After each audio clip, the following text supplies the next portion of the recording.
Everything in my life shattered long before I realized it. But the night I discovered the truth, behind my girlfriend's decision, the truth she hid even from herself, was the moment something inside me broke for good. I'm still not sure how. To explain it without feeling like I'm back in that room, staring at her, wondering where the girl I loved had gone.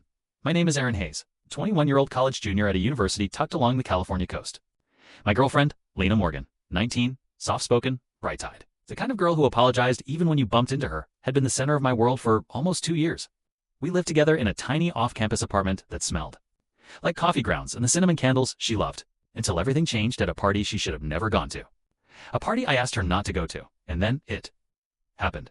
She was assaulted, and the world we built cracked open like thin glass. When she told me she was pregnant, she called it a strange blessing, as if the universe was trying to give her something. Amid the horror, I just stared at her, Lena, trembling, forcing a smile she didn't believe in, and I felt something heavy settle on my chest. Couldn't see the pregnancy as a blessing. I couldn't even look at her without seeing him. Whoever he was a faceless monster that stole pieces of her I couldn't put back. And that's where the guilt began. Guilt for not being enough to help her. Guilt for wondering if I should leave. Guilt for not wanting a child that wasn't mine. Loved Lena so much that sometimes it suffocated me, but raising that baby felt like drowning.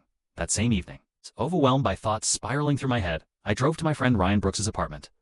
Ryan and I had known each other since high school. He was the kind of guy who joked at funerals and laughed when he was nervous. I should have predicted what his reaction would be.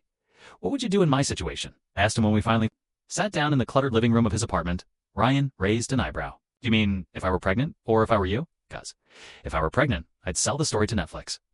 I glared at him, and his grin faded. He sighed, then leaned back on his couch.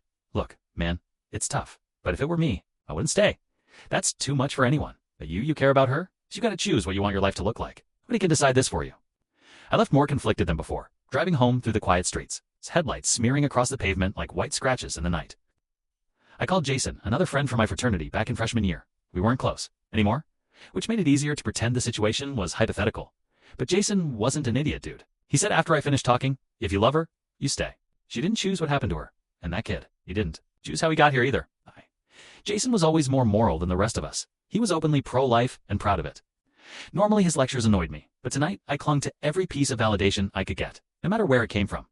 By the time I pulled into my driveway, I realized something terrifying. Everyone had advice, but no one had answers. If I wanted clarity, I'd have to face Lena. Inside, the apartment felt too quiet. She sat at the kitchen table, fingers wrapped around a mug of untouched tea. When she looked up at me, her eyes were rimmed red, like she'd been crying for hours. Can we talk? I asked. She nodded slowly. I told her everything, my confusion, my fear, my concern for our future, how sorry I was.